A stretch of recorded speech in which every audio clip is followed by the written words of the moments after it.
तो हेलो मेरे प्यारे दोस्तों, स्वागत है सबका हिंदी शिक्षण विद्या की इम्पोर्टेंट क्वेश्चंस की वीडियो में। दोस्तों ये video CTET, MPTET, UPTET, REET सारे टेट एग्जाम्स के लिए बेहद इंपॉर्टेंट है।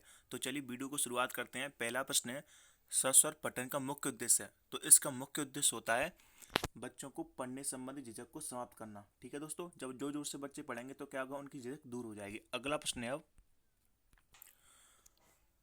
पढ़ना कौशल में सबसे ज़्यादा महत्वपूर्ण है। तो दोस्तों पढ़ना कौशल में सबसे ज़्यादा महत्वपूर्ण होता है संदर्भ अनुसार अर्थग्रहण करना। संदर्भ के अनुसार अर्थग्रहण करना, ऑप्शन नंबर 4 इसका सही हो जाएगा। ठीक है दोस्तों, अगला प्रश्न है, उच्च प्राथमिक स्तर पर समझकर पढ़ने के संदर्भ में सर्वाधिक महत्वपूर्ण है। तो इसका सही आंसर है ऑप्शन नंबर 4।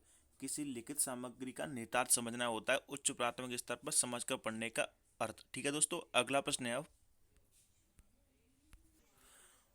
मौन पठन के विषय में धारणा है। दोस्तों मौन पठन के विषय में धारणा होती है एकाग्रचित होकर पढ़ने का अभ्यास होना। ऑप्शन नंबर सेकंड इसका सी हो जाएगा। ठीक है दोस्तों, अगला प्रश्न है, अब वाचन के समय पुस्तक की आंखों से दूरी होनी चाहिए। तो दोस्तों वाचन के समय पुस्तक की आंखों से दूरी 12 इंच की होनी चाहिए। ऑप्शन नंबर 4 इसका सही हो जाएगा। कितनी दूरी होनी चाहिए, 12 इंच की। ठीक है दोस्तों, अगला प्रश्न है, अब निम्नलिखित में से किस स्थिति में आप कहेंगे कि पठन हो रहा है। तो इसका सही आंसर है ऑप्शन नंबर 3। प्रत्येक शब्द का सही उच्चारण हो रहा है तो इसका अर्थ होता है कि पठन हो रहा है क्लास में। ठीक है दोस्तों, अगला प्रश्न है, अब कविता शिक्षण में मौन पाठ वर्जित है। तो आपको बताना है कि मौन पाठ वर्जित क्यों होता है कविता शिक्षण में। तो इसका सही आंसर है ऑप्शन नंबर 3। इससे रसानुभूति में क्या होता है, व्यवधान पैदा हो जाता है, इसलिए कविता शिक्षण में मौन पाठन क्या होता है, वर्जित होता है। तो अगला इसका सही आंसर ऑप्शन नंबर 3। अगला प्रश्न है, अब लेखन से संबंधित नहीं है। तो ध्यान रखना दोस्तों, बैठने की उचित ढंग ये लेखन से संबंधित होता है। लेखन लेखनी पकड़ने का ढंग ये भी लेखन से संबंधित होता है। आंखों से कागज की दूरी ये भी लेखन से संबंधित होता है। लेकिन दोस्तों शुद्ध उच्चारण ये पठन से संबंधित होता है। तो इसका सही आंसर है ऑप्शन नंबर 2। ठीक है दोस्तों, अगला प्रश्न है, अब किसका संबंध बोलने की कौशल के विकास से नहीं है। तो दोस्तों शुद्ध उच्चारण ये भी बोलने से होता है, कविता पाठ ये भी बोलने से होता है, प्रतिलिपि ये लिखने से होता है दोस्तों। ठीक है दोस्तों, और ये स्वस्वर वाचन ये भी बोलने से होता है। तो इसका सही आंसर क्या हो जाएगा, ऑप्शन नंबर 4। ये किससे होता है, लिखने से। तो इसका सही आंसर है ऑप्शन नंबर 4। ठीक है दोस्तों, अगला प्रश्न है, अब उपचारात्मक शिक्षण में क्या नहीं होना चाहिए। तो दोस्तों उपचारात्मक शिक्षण में अभ्यास होना चाहिए, सहानुभूति भी होनी चाहिए बच्चों के साथ, उत्साहवर्धन भी करना चाहिए बच्चों का, लेकिन उपहास नहीं करना चाहिए बच्चों का। ठीक है दोस्तों, तो इसका सही आंसर है ऑप्शन नंबर 3। ठीक है दोस्तों, अगला प्रश्न है, अब अर्थ ग्रहण के कौशल के विकास के लिए अधिक उपयोगी है। आपको बताना है कि अर्थ ग्रहण करना है बच्चे को, तो उसके कौशल के विकास के लिए सबसे ज्यादा महत्वपूर्ण क्या है। तो इसका सही आंसर है ऑप्शन नंबर 3। मौन वाचन से क्या होता है, अर्थग्रहण सबसे ज्यादा होता है। तो इसका सही आंसर है ऑप्शन नंबर 3। ठीक है दोस्तों, अगला प्रश्न है, अब हिंदी भाषा की कितनी बोलियां हैं। आपको बताना है कि हिंदी भाषा की कितनी बोलियां हैं। तो दोस्तों इसका सही आंसर है ऑप्शन नंबर 3। 18 बोलियां होती हैं हिंदी भाषा की। कितनी बोलियां हैं, 18 बोलियां। हिंदी भाषा की कौन सी विशेषता नहीं है। तो दोस्तों हिंदी भाषा का एक मानक रूप होता है, ये इसकी विशेषता होती है। हिंदी भाषा स्थूल से सूक्ष्म की ओर जाती है, भाषा अर्जित संपत्ति है। दोस्तों इसमें लिखा है कि ऑप्शन नंबर 3 में भाषा परिवर्तनशील नहीं है। दोस्तों ये तो गलत लिखा है, क्योंकि भाषा क्या होती है, परिवर्तनशील होती है। तो इसका सही आंसर है ऑप्शन नंबर 3।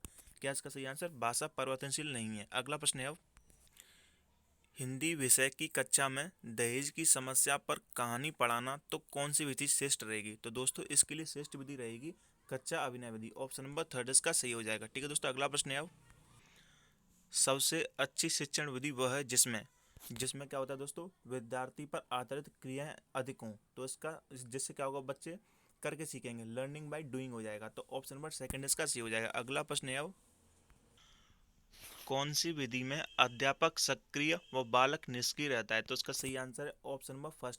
पाठ्य पुस्तक विधि में क्या होता है, टीचर टीचर पढ़ाता रहता है तो वही सिर्फ सक्रिय रहेगा, बच्चे सुनेंगे यानी कि वो निष्क्रिय रहेंगे, निष्क्रिय श्रोता की तरह रहेंगे। ये विधि अच्छी नहीं होती। इसका सही आंसर है ऑप्शन नंबर 1, पाठ्य पुस्तक विधि। अगला प्रश्न है, बालक की माँ ने उसे बताया आकाश में चिड़ियां उड़ रही हैं। सुनकर बालक के मस्तिष्क में कौन सा बिंब बना है। तो दोस्तों यहाँ पर क्या हो रहा है, बालक ने क्या है, सुना है, यानी कि कौन सा उसमें बिंब बनेगा, श्रुति बिंब। ऑप्शन नंबर 2 इसका सही हो जाएगा। अगला प्रश्न है, अब व्याकरण शिक्षण की कौन सी विधि है जो सैद्धांतिक ज्ञान देती है लेकिन व्यवहारिक ज्ञान नहीं देती? तो इसका सही आंसर है ऑप्शन नंबर फोर्थ। दोस्तों, व्याकरण अनुवाद विधि, निगमन विधि और पाठ्य पुस्तक विधि, तीनों के तीनों विधियां क्या होती हैं? सैद्धांतिक ज्ञान तो देती हैं लेकिन व्यवहारिक ज्ञान यानी कि लर्निंग बाय डूइंग नहीं करती। तो ऑप्शन नंबर फोर इसका सही हो जाएगा। अगला प्रश्न है, भाषा सीखने में सबसे बड़ा बाधक तत्व कौन सा है? तो आपको बताना है कि भाषा सीखने में सबसे बड़ा बाधक तत्व कौन सा होता है। तो इसका सही आंसर है ऑप्शन नंबर थर्ड, भाषा में आकलन भाषा सीखने में सबसे बड़ा बाधक तत्व है। ऑप्शन नंबर थर्ड इसका सही हो जाएगा। अगला प्रश्न है, किस विधि के द्वारा पढ़ाने पर गद्य के गुण दोषों की आलोचना करनी पड़ती है? इसका सही आंसर है ऑप्शन नंबर फोर्थ, व्याख्यान विधि के द्वारा पढ़ाने पर गुण दोषों की व्याख्या करनी पड़ती है गद्य में। ठीक है दोस्तों, अगला प्रश्न है, अब कौन सी विधि में विद्यार्थी अक्षरों की आकृति बनाना सीखते हैं? इसका सही आंसर है ऑप्शन नंबर फर्स्ट, रूपरेखा लेखन विधि में क्या होता है दोस्तों? बच्चे अक्षरों की आकृति बनाना शुरू कर देते हैं। तो इसका सही आंसर है ऑप्शन नंबर फर्स्ट। अगला प्रश्न है, अब बुनियादी शिक्षा में कौन सी विधि का उपयोग किया जाता है? तो दोस्तों, बुनियादी शिक्षा में अनुकरण विधि का उपयोग किया जाता है। ऑप्शन नंबर थर्ड इसका सही हो जाएगा। और बुनियादी शिक्षा किसने दी थी? महात्मा गांधी जी ने। किसने दी थी दोस्तों? महात्मा गांधी जी ने। ऑप्शन नंबर थर्ड इसका सही हो जाएगा। अगला प्रश्न है, अब कौन सी विधि में व्याकरण शिक्षण गद्य पद्य शिक्षण के माध्यम से सिखाया जाता है? तो इसका सही आंसर है ऑप्शन नंबर थर्ड, समवाय विधि में क्या होता है दोस्तों? व्याकरण शिक्षण को गद्य पद्य शिक्षण के माध्यम से सिखाया जाता है। तो इसका सही आंसर है ऑप्शन नंबर थर्ड, समवाय विधि। अगला प्रश्न है, निबंध शिक्षण की कौन सी विधि नहीं है? तो आपको बताना है कि निबंध शिक्षण की विधि कौन सी नहीं है। तो इसका सही आंसर है ऑप्शन नंबर फोर्थ, अभिनय विधि। दोस्तों, निबंध शिक्षण की विधि नहीं है क्योंकि रूपरेखा विधि और स्वाध्याय विधि और चित्त वर्णन विधि के द्वारा निबंध शिक्षण कराया जा सकता है, लेकिन अभिनय विधि के द्वारा निबंध शिक्षण नहीं कराया जा सकता। अगला प्रश्न है, अब अगला प्रश्न है दोस्तों कथन से रिलेटेड। किससे रिलेटेड है? कथन से रिलेटेड। इसमें पूछा है, यह अध्ययन क्षेत्र की किसी शाखा की प्रमाणित पुस्तक होती है? तो इसका सही आंसर है ऑप्शन नंबर सेकंड, लेज ने कहा था कि यह अध्ययन क्षेत्र की किसी शाखा की प्रमाणित पुस्तक होती है। तो अगला प्रश्न है, अब शुद्ध वर्तनी पाठ पढ़ाते समय शिक्षक का अपेक्षित व्यवहार है? तो इसका शिक्षक का अपेक्षित व्यवहार होता है दोस्तों, पहले अशुद्ध वर्तनी युक्त शब्द बताए, उसके तत्पश्चात यानी कि उसके बाद शुद्ध वर्तनी शब्द बताए। तो इसका सही आंसर है ऑप्शन नंबर थर्ड। अगला प्रश्न है, अब छात्रों में विभिन्न क्षेत्रों की उपलब्धियों की प्रगति का लेखा जोखा कौन सी विधि में संचित होता है? तो दोस्तों, छात्रों की उपलब्धियों का प्रगति का लेखा जोखा यह रहता है संचित अभिलेख में। ऑप्शन नंबर थर्ड इसका सही हो जाएगा। क्या होगा इसका आंसर? संचित अभिलेख, ऑप्शन नंबर थर्ड। अगला प्रश्न है, मूल्यांकन उपयोगी है। आपको बताना है कि मूल्यांकन क्यों उपयोगी है। तो इसका सही आंसर है ऑप्शन नंबर फर्स्ट, विद्यार्थियों की प्रगति जानने के लिए मूल्यांकन उपयोगी है। ठीक है दोस्तों, अगला प्रश्न है, अब भाषा शिक्षण का सिद्धांत कौन सा है? तो आपको बताना है कि भाषा शिक्षण का सिद्धांत कौन सा है दोस्तों? तो रुचि का, प्रेरणा का और क्रियाशीलता का, तीनों के तीनों क्या होते हैं दोस्तों? भाषा शिक्षण के सिद्धांत होते हैं, यानी कि ऑप्शन नंबर फोर्थ इसका सही हो जाएगा, ये सभी। ठीक है दोस्तों, अगला प्रश्न है, बच्चों के लेखन कौशल का मूल्यांकन करने के लिए कौन सी विधि बेहतर होती है? तो दोस्तों, लेखन कौशल का हमें मूल्यांकन करना है तो इसके सबसे अच्छी विधि होती है बच्चे अपने अनुभवों को लिखें। ठीक है, तो इसका सही आंसर ऑप्शन नंबर फर्स्ट। अगला प्रश्न है, लिखित भाषा का प्रयोग। तो आपको बताना है कि लिखित भाषा का प्रयोग क्यों किया जाता है? तो इसका सही आंसर है ऑप्शन नंबर थर्ड, अपनी अभिव्यक्ति के लिए किया जाता है लिखित भाषा का प्रयोग। ठीक है दोस्तों, अगला प्रश्न है, उच्च प्राथमिक स्तर पर लेखन क्षमता का आकलन करते समय आप किस बिंदु को सर्वाधिक महत्व देंगे? तो इसका सही आंसर है ऑप्शन नंबर सेकंड, हम ये देखेंगे कि बच्चों में विचारों की मौलिकता का कितना प्रयोग किया है। तो इसका सही आंसर है ऑप्शन नंबर सेकंड। ठीक है दोस्तों, अगला प्रश्न है, अब पाठ पढ़कर बच्चों से प्रश्न बनवाने से क्या होता है? तो इससे क्या होता है दोस्तों? ऑप्शन नंबर सेकंड इसका सही हो जाएगा, शिक्षक को यह जानने का अवसर मिलता है कि बच्चों ने पाठ को कितनी गहराई से समझा है। तो इसका सही आंसर है ऑप्शन नंबर सेकंड। अगला प्रश्न है, अब लेखन क्षमता का विकास करने के संदर्भ में आपके लिए सबसे अधिक महत्वपूर्ण है? तो हमारे लिए सबसे अधिक महत्वपूर्ण होगा सुनी, पढ़ी और समझी हुई बातों की स्वाभाविक लिखित अभिव्यक्ति करना। ऑप्शन नंबर थर्ड इसका सही हो जाएगा। ठीक है दोस्तों, अगला प्रश्न है, निम्नलिखित में से कौन सा उच्च प्राथमिक स्तर पर भाषा शिक्षण का उद्देश्य नहीं है? तो दोस्तों, जहाँ भी रटना शब्द आ जाए वो तो कभी किसी का भी उद्देश्य नहीं हो सकता, या प्राथमिक का भी उच्च प्राथमिक का भी उद्देश्य नहीं हो सकता। तो इसका सही आंसर है ऑप्शन नंबर सेकंड, व्याकरण के नियमों की रटना। अगला प्रश्न है, अब भाषा के व्याकरण की समझ को, इसका सही आंसर है दोस्तों संदर्भपरक प्रश्नों के माध्यम से आंका जाना चाहिए। भाषा के व्याकरण की समझ को कैसे आकलन किया जाना चाहिए, उनके संदर्भ परक प्रश्नों के माध्यम से आंकना चाहिए। ठीक है दोस्तों, अगला प्रश्न है व्याकरण के ज्ञान का मुख्य उद्देश्य है। दोस्तों व्याकरण के ज्ञान का मुख्य उद्देश्य होता है भाषा प्रयोग में व्याकरण का ध्यान रखना। ठीक है दोस्तों, ऑप्शन नंबर फर्स्ट इसका सही हो जाएगा। अगला प्रश्न है उच्च प्राथमिक स्तर पर व्याकरण शिक्षण की उपयुक्त प्रणाली है। इसका सही आंसर है आगमन विधि। ऑप्शन नंबर 4 इसका सही हो जाएगा। दोस्तों यहाँ पर अगर ऑप्शन में होता आगमन निगमन विधि तो इसका सही आंसर आगमन निगमन विधि होता, लेकिन वो ऑप्शन में नहीं है तो इसका सही आंसर है आगमन विधि। Option number 4। अगला प्रश्न है बच्चों को कम से कम बतलाना चाहिए, उन्हें अधिक से अधिक स्वतः ज्ञान द्वारा सीखना चाहिए। यह कथन किसका है? दोस्तों यह कथन दिया था हर्बर्ट ने। हर्बर्ट ने क्या दी थी दोस्तों? पंचपदी की दी थी। ठीक है दोस्तों, अगला प्रश्न है कौन सा कथन असत्य है? तो इसका सही आंसर है ऑप्शन नंबर 3, प्रश्नों का उद्देश्यों के साथ संबंध नहीं होता। दोस्तों प्रश्नों का हमेशा उद्देश्यों के साथ संबंध होता है, हम ऐसे प्रश्न बनाते हैं जिससे उद्देश्यों की प्राप्ति हो जाए। ठीक है दोस्तों, अगला प्रश्न है बेसिक शिक्षा प्रणाली की विशेषता कौन सी नहीं है? तो दोस्तों मातृभाषा में शिक्षा देना ये भी बेसिक शिक्षा प्रणाली की विशेषता थी। हस्तकौशल का विकास करना यानी कि हस्तकौशल केंद्र शिक्षा ये भी बेसिक शिक्षा प्रणाली की विशेषता थी। लेकिन दोस्तों 6 से 14 वर्ष तक के बच्चों को निःशुल्क अनिवार्य शिक्षा ये तो आरटी में लिखा था। तो दोस्तों इसका सही आंसर है ऑप्शन नंबर 3। क्या आ जाएगा इसका सही आंसर? 6 से 14 वर्ष तक के बच्चों को निःशुल्क अनिवार्य शिक्षा दी जाती थी, तो इसका सही आंसर नहीं है। अगला प्रश्न है शुद्ध एवं स्पष्ट बोलने की योग्यता मिलती है। तो ये योग्यता मिलती है दोस्तों रचनात्मक लेखन की कौन सी विद्या से सर्वाधिक अर्थगण होता है? तो इसका सही आंसर है ऑप्शन नंबर 3, कहानी विधा से क्या होता है दोस्तों? रचनात्मक लेखन की सबसे ज्यादा अर्थगण होता है। तो ऑप्शन नंबर 3 इसका सही हो जाएगा। अगला प्रश्न है अब गृह कार्य का उद्देश्य क्या होता है? तो दोस्तों छात्रों में आत्मविश्वास लाना, शुद्धाई के लिए प्रेरित करना या अभ्यास कराना, अतिरिक्त समय का सदुपयोग करना, यानी कि सारे के सारे क्या होते हैं? गृह कार्य के उद्देश्य होते हैं। ऑप्शन नंबर 4 इसका सही हो जाएगा। अगला प्रश्न है छात्र शुद्ध कब लिख पाएंगे? दोस्तों छात्र पता है सब शुद्ध कब लिख पाएंगे? जब क्या होगा? जब छात्र को अपनी त्रुटियों का ज्ञान हो जाएगा। ऑप्शन नंबर 3 इसका सही हो जाएगा। उन त्रुटियों को क्या करेगा? वो सुधार करेगा, तो छात्र शुद्ध लिखना सीख जाएंगे। ठीक है दोस्तों, अगला प्रश्न है कौन सी पद्धति में बालक स्वयं अपना सुधार करता है? तो दोस्तों बालक अपना स्वयं सुधार करता है जैक टॉक विधि में। ऑप्शन नंबर 3 इसका सही हो जाएगा। ठीक है दोस्तों, अगला प्रश्न है गद्य शिक्षण की विधि है। तो दोस्तों गद्य शिक्षण की विधि होती है अर्थबोध विधि। ऑप्शन नंबर 2 इसका सही हो जाएगा। कौन सी विधि होती है गद्य शिक्षण की? अर्थबोध विधि। ऑप्शन नंबर 2 इसका सही हो जाएगा। ठीक है दोस्तों, अगला प्रश्न है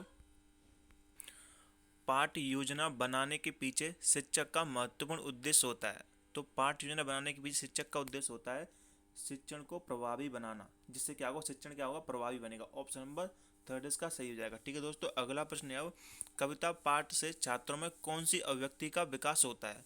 तो कविता पाठ से क्या होता है दोस्तों? मौखिक अभिव्यक्ति का विकास होता है। किसका विकास होता है?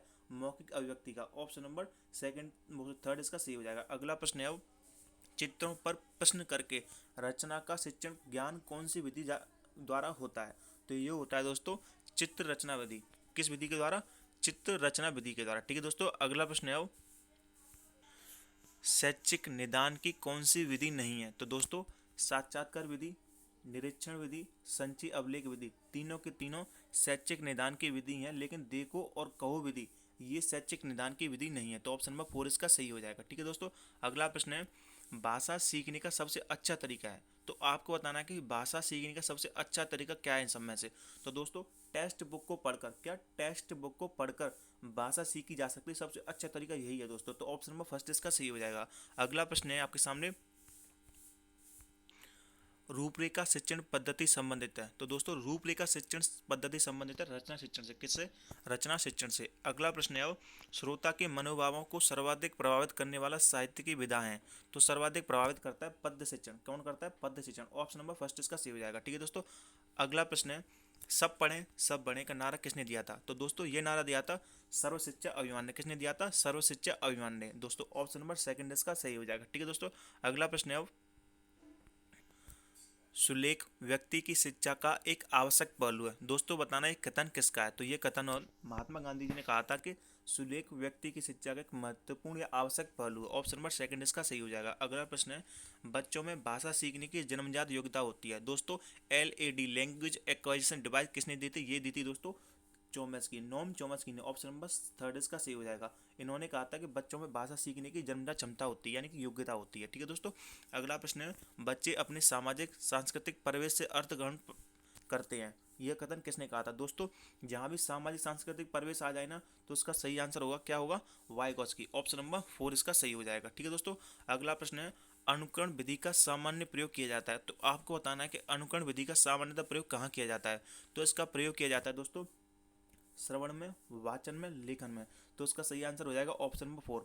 उपरोक्त सभी में क्या होता है दोस्तों? अनुकरण विधि का प्रयोग होता है। ठीक है दोस्तों, अगला प्रश्न है, कौन सा कथन असत्य है? दोस्तों वीडियो को पॉज कर लेना, 4 ऑप्शंस को पढ़ के आपको आंसर देना है। ठीक है दोस्तों, मैं इसका सही आंसर बता रहा हूँ जिससे टाइम कम लगेगा, यानी कि टाइम की बचत होगी। तो उसका सही आंसर है ऑप्शन नंबर 3, स्वतंत्र लेखन विधि प्राथमिक तथा उच्च प्राथमिक स्तर के लिए उपयोगी है। तो इसका सही आंसर क्या हो जाएगा? Option number 3। क्योंकि दोस्तों स्वतंत्र लेखन विधि प्राथमिक स्तर के लिए कैसे उपयोगी हो जाएगी? तो ये तो गलत हो गया ना। तो ऑप्शन नंबर 3 इसका सही आंसर है। अगला प्रश्न है, कौन सा कथन असत्य? आपको बताना है कि इनमें से कौन सा कथन असत्य है। दोस्तों वीडियो को पॉज कर लेना। ठीक है दोस्तों, अगला इसका सही आंसर है, स्वतंत्र लेखन में विद्यार्थियों अपने अध्यापक का अनुकरण नहीं करते। दोस्तों ये तो गलत बात हो गई, क्योंकि वो अनुकरण ही करेंगे ना शुरुआत में, तो उसके बाद ही तो सीखेंगे। तो इसका सही आंसर है ऑप्शन नंबर 2। अगला प्रश्न है, कौन सा कथन असत्य है? तो इसका सही आंसर है दोस्तों, रचना अनुकरण के अभ्यास के लिए कहानी लेख लिखने के लिए दिया जाता है। तो इसका सही आंसर ऑप्शन नंबर 3, यानी कि यह आंसर क्या है? गलत है। तो इसके लिए इसका सही आंसर ये है। अगला प्रश्न है, कौन सा कथन सत्य है? आपको बताना इनमें से कौन सा कथन क्या है? सत्य है दोस्तों। तो इसका सही आंसर है ऑप्शन नंबर 3, मारिया के अनुसार शिक्षा का गौण उद्देश्य बालक का सर्वांगीण विकास होना चाहिए। दोस्तों ये गौण उद्देश्य नहीं था, ये मुख्य उद्देश्य था। दोस्तों यहाँ पर असत्य आएगा। ठीक है, अगला प्रश्न है, हस्तशिल्पी का खराब होना अधूरी पढ़ाई की निशानी है, यह कथन किसने कहा था? दोस्तों ये कथन कहा था महात्मा गांधी जी ने। ऑप्शन नंबर 2 इसका सही हो जाएगा। ठीक है दोस्तों, अगला प्रश्न है, कौन सा कथन सत्य है? आपको इनमें से सत्य कथन पहचानना है। तो इसका सही आंसर है उपरोक्त सभी। ये सभी इसके सही आंसर, यानी कि बुनियादी शिक्षा में अनुकरण विधि का उपयोग किया जाता है। अनुकरण विधि करके सीखने पर बल देती है। और मॉन्टेसरी, मारिया मॉन्टेसरी ने क्या किया था? मॉन्टेसरी विधि का विकास किया। रूसी विद्यालय में मंदबुद्धि बालकों पर चिकित्सा हेतु उनका शिक्षा में प्रयोग किया। ठीक है दोस्तों, तो इसका सही आंसर उपरोक्त सभी। अगला प्रश्न है, संपूर्ण शैक्षिक सत्र की समाप्ति पर कौन सा मूल्यांकन किया जाता है? तो दोस्तों ध्यान रखना, संपूर्ण सत्र की समाप्ति पर समेटिव असेसमेंट यानी कि संकलनात्मक मूल्यांकन किया जाता है। ऑप्शन नंबर 3 इसका सही हो जाएगा। और बीच बीच में कौन सा किया जाता है? वो किया जाता है फॉर्मेटिव असेसमेंट यानी कि रचनात्मक मूल्यांकन। तो यहाँ पर सही आंसर क्या हो जाएगा? संकल्पनात्मक मूल्यांकन, ऑप्शन नंबर 3। अगला प्रश्न है, कौन सी विधि में एक समान ध्वनि वाले शब्द बताए जाते हैं? तो आपको बताना है कि ऐसी कौन सी विधि है जिसमें कि एक समान ध्वनि वाले शब्द बताए जाते हैं। तो इसका सही आंसर है ऑप्शन नंबर 2, ध्वनि साम्य विधि। किस विधि में? ध्वनि साम्य विधि में। ठीक है दोस्तों, अगला प्रश्न है, निम्न में से श्रव्य सामग्री कौन सी है? आपको बताना है कि इनमें से ऑडियो सामग्री कौन सी है। तो इसका सही आंसर है ऑप्शन नंबर 3, रेडियो क्या होती है दोस्तों? श्रव्य सामग्री होती है। ठीक है दोस्तों, अगला प्रश्न है, कौन सा पुस्तक का बाह्य गुण है? आपको बताना है कि बाह्य गुण कौन सा है पुस्तक का। तो दोस्तों मुद्रण, पुस्तक का आवरण और साज सज्जा, ये तीनों के तीनों पुस्तक के बाह्य गुण है। ऑप्शन नंबर 4 इसका सही हो जाएगा। ठीक है दोस्तों, अगला प्रश्न है, भाषा शिक्षण का सिद्धांत है। आपको बताना है कि भाषा शिक्षण का सिद्धांत कौन सा है। तो दोस्तों ध्यान रखना, अनुपात एवं क्रम का सिद्धांत, चयन का सिद्धांत, अभ्यास का सिद्धांत, तीनों के तीनों ही भाषा शिक्षण के सिद्धांत होते हैं। ऑप्शन नंबर 4 इसका सही हो जाएगा। अगला प्रश्न है, छात्रों को व्याकरण की विभिन्न प्रणालियों का ज्ञान कराना कौन से उद्देश्य में आता है? तो दोस्तों ये आता है आपका ज्ञानात्मक उद्देश्य में। ऑप्शन नंबर 1 इसका सही हो जाएगा। किस में आता है? ज्ञानात्मक उद्देश्य में। अगला प्रश्न है आपके सामने, ध्वन्यात्मक शब्दों द्वारा विचारों को प्रकट करना ही भाषा, यह कथन किसने कहा था? दोस्तों यह कथन कहा था स्वीट ने। ऑप्शन नंबर 2 हो जाएगा इसका सही आंसर। ध्वन्यात्मक शब्दों के द्वारा विचारों को प्रकट करना भाषा है, स्वीट ने कहा था। अगला प्रश्न है, कौन सा कथन सत्य है? दोस्तों इसका सही आंसर उपरोक्त सभी। प्रमाणीकृत परीक्षण औपचारिक होता है, प्रमाणीकृत परीक्षण विश्वसनीय एवं वैध होता है, यह कुछ विशेषज्ञों की सम्मति द्वारा किया जाता है। तो सारे के सारे ऑप्शन सही है, तो ये सभी आंसर इसका सही हो जाएगा। अगला प्रश्न है, मनोवैज्ञानिक शिक्षण सूत्र नहीं है। आपको बताना है इनमें से कौन सा शिक्षण सूत्र मनोवैज्ञानिक नहीं है। दोस्तों मूर्त से अमूर्त की ओर होता है शिक्षण सूत्र, सरल से जटिल होता है, अनिश्चित से निश्चित होता है, लेकिन जटिल से सरल नहीं होता। ये क्या होता है दोस्तों? सरल से जटिल होता है। तो ऑप्शन नंबर 2 इसका सही हो जाएगा। क्या हो जाएगा सही आंसर? Option number 2। ठीक है दोस्तों, अगला प्रश्न है, संपूर्ण शैक्षिक सत्र की समाप्ति पर कौन सा सतत मूल्यांकन किया जाता है? दोस्तों मैंने इसका आंसर पहले ही बताया, तो इसका सही आंसर है ऑप्शन नंबर थर्ड, संकलनात्मक मूल्यांकन यानी कि समेटिव असेसमेंट। ठीक है दोस्तों, अगला प्रश्न है अब, पाठ्य पुस्तक प्राय अपूर्ण छात्रों के लिए लिखी जाती है, यह कथन किसका है? दोस्तों यह कथन किसका है आपको बताना है, तो इसका सही आंसर ऑप्शन नंबर फर्स्ट, क्रॉनबेक ने कहा था कि पाठ्य पुस्तक प्राय अपूर्ण छात्रों के लिए लिखी जाती है। ठीक है, तो इसका सही आंसर है ऑप्शन नंबर फर्स्ट, क्रॉनबेक। अगला प्रश्न है, अगला प्रश्न है कौन सा कथन सत्य है? तो दोस्तों इसका सही आंसर है उपरोक्त सभी। आगमन विधि मनोवैज्ञानिक है। ठीक है दोस्तों, पहला इसका सही आंसर ऑप्शन है। दूसरा ऑप्शन है आगमन विधि में चिंतन मनन की शक्ति का विकास होता है, यह विधि विशिष्ट से सामान्य की ओर बढ़ती है। तो इसका सही आंसर है उपरोक्त सभी, यानी कि ये सभी इसके सही आंसर है। अगला प्रश्न है भाषा शिक्षण का सिद्धांत है, आपको बताना है कि इनमें से भाषा शिक्षण का सिद्धांत कौन सा है? तो इसका सही आंसर है ये सभी, यानी कि अभ्यास, साक्षर और अनुबंधन तीनों के तीनों ही भाषा शिक्षण के सिद्धांत हैं। तो ये सभी इसका सही आंसर हो जाएगा। अगला प्रश्न है छात्रों को शुद्ध सुक्ति लोकोक्तियों व मुहावरों का ज्ञान किस उद्देश्य में है? तो इसका सही आंसर ज्ञानात्मक उद्देश्य में, ऑप्शन नंबर फोर्थ इसका सही हो जाएगा। अगला प्रश्न है मौन पठन के बारे में कौन सा कथन सत्य है? तो दोस्तों मौन पठन के द्वारा क्या होता है, समय की बचत होती है, थकान कम होती है, नेत्र और मस्तिष्क सक्रिय होते रहते हैं, यानी कि सही आंसर हो जाएगा ये सभी। ठीक है दोस्तों, अगला प्रश्न है अब कौन सा कथन सत्य है? आपको बताना है इनमें से कौन सा कथन सत्य है। दोस्तों खादी बोर्ड को फ्लैनेट बोर्ड भी कहा जाता है। इसमें पाठ से संबंधित चित्रों तथा अन्य पत्रिकाओं पोस्ट पत्रिकाओं को काटकर चिपकाया जाता है। प्राथमिक स्तर पर वर्णमाला सिखाने में इसका प्रयोग किया जाता है, यानी कि इसका सही आंसर हो जाएगा उपरोक्त सभी, यानी कि ये सभी। ठीक है दोस्तों, अगला प्रश्न है उपलब्धि परीक्षण की विधि है, आपको बताना है कि उपलब्धि परीक्षण की विधि कौन सी है। तो दोस्तों ध्यान रखना, उपलब्धि परीक्षण की सारी विधियां, यानी कि मौखिक, लिखित और निबंधात्मक तीनों के तीनों ही उपलब्धि परीक्षण की विधि हैं।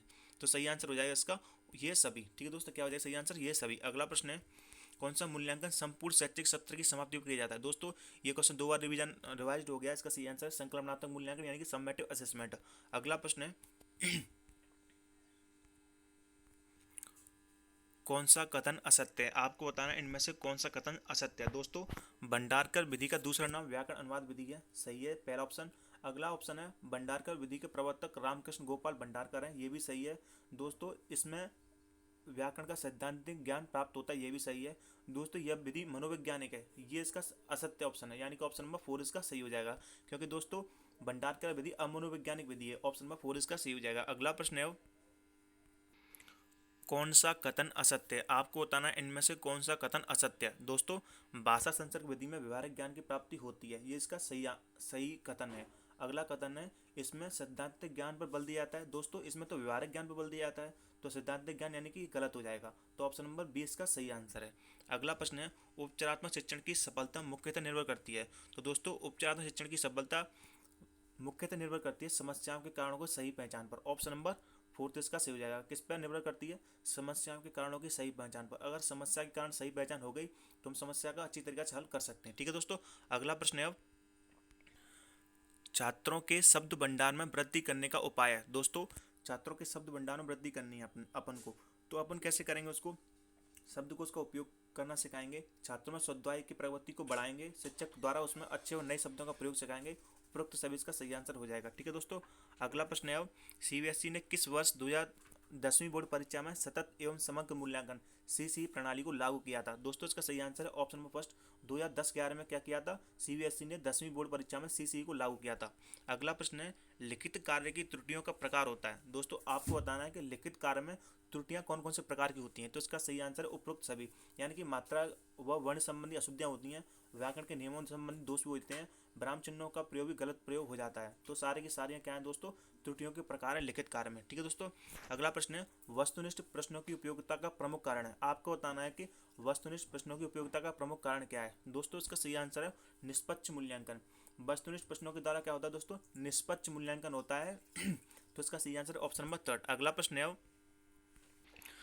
प्राथमिक स्तर पर कविता शिक्षण की श्रेष्ठ विधि कौन सी है? तो दोस्तों ध्यान रखना, प्राथमिक स्तर पर कविता शिक्षण की श्रेष्ठ विधि का नाम है गीत विधि, ऑप्शन नंबर फर्स्ट इसका सी हो जाएगा। ठीक है दोस्तों, अगला प्रश्न है व्याकरण अनुवाद विधि का दूसरा नाम क्या है? तो व्याकरण अनुवाद विधि का दूसरा नाम है भंडारकर विधि, जो कि किसने दी थी, गोपाल कृष्ण भंडारकर ने, ऑप्शन नंबर फर्स्ट इसका सी हो जाएगा। अगला प्रश्न है भाषा शिक्षण का सिद्धांत है, आपको बताना इनमें से कौन सा भाषा शिक्षण का सिद्धांत है। तो दोस्तों अभिप्रेरणा, रुचि का सिद्धांत, क्रियाशीलता का सिद्धांत और अनुकरण का सिद्धांत, तीनों के तीनों ही भाषा शिक्षण के सिद्धांत है। तो उपरोक्त सभी इसका सही आंसर हो जाएगा। अगला प्रश्न है, भाषा एक कौशल है, इसका विकास अभ्यास पर ही निर्भर है, यह कथन किसका है? तो दोस्तों प्रयत्न एवं त्रुटि का सिद्धांत यानी अभ्यास का सिद्धांत किसने दिया था? ये दिया था थॉर्नडाइक ने। ऑप्शन नंबर थर्ड इसका सही हो जाएगा। अभ्यास आ जाए तो इसका सीधे समझ जाना, इसका सही आंसर क्या हो जाएगा? थॉर्नडाइक। अगला प्रश्न है आपके सामने, कौन सा कथन असत्य है? आपको बताना इनमें से कौन सा कथन असत्य है। दोस्तों सारे के सारे जो कथन है वो असत्य है, क्योंकि देखो इसमें दे रखा है कि अब परमापीकृत परीक्षण अनौपचारिक होता है। दोस्तों ये औपचारिक और अनौपचारिक दोनों को होता है, तो ये पहला ऑप्शन गलत हो जाएगा। अगला ऑप्शन दे रखा है यह प्रयोग कक्षा शिक्षक द्वारा किया जाता है। नहीं दोस्तों, इसे कोई भी कर सकता है। या कुछ प्रश्नों की रचना करके बनाया जाता है। नहीं दोस्तों, इसमें बहुत सारे प्रश्न होते हैं। ठीक है दोस्तों, तो इसका सही आंसर हो जाएगा उपरोक्त सभी। अगला प्रश्न आपके सामने, कौन सा कथन सत्य है? दोस्तों इस क्वेश्चन के द्वारा क्या आपको प्रत्यक्ष विधि के बारे में बहुत सारी नॉलेज आ जाएगी। तो चलिए प्रत्यक्ष विधि के बारे में डिस्कस करते हैं। प्रत्यक्ष विधि का सर्वप्रथम प्रयोग किसने किया था? फ्रांस में 1901 गोइन ने किया था अंग्रेजी पढ़ाने के लिए। प्रत्यक्ष विधि में क्या होता है दोस्तों? पठन व लेखन कौशल गौण होता है। यह विधि प्राथमिक स्तर के लिए उपयोगी मानी जाती है। वह सुनना व बोलना इसमें मुख्य होते हैं। ठीक है दोस्तों, तो उपरोक्त सभी इसका सही आंसर हो जाएगा। अगला प्रश्न है दोस्तों, लास्ट क्वेश्चन है। अगर आपको वीडियो पसंद आई तो प्लीज़ वीडियो को लाइक कर देना। अनुकरण के कितने प्रकार होते हैं? आपको बताना है कि अनुकरण के कितने प्रकार होते हैं। तो इसका सही आंसर दोस्तों, अनुकरण के कितने प्रकार होते हैं? 3। ऑप्शन नंबर थर्ड इसका सही हो जाएगा। अनुकरण के 3 प्रकार होते हैं। प्लीज़ दोस्तों वीडियो को लाइक कर देना। चैनल पर नए हो तो प्लीज़ चैनल को सब्सक्राइब कर देना।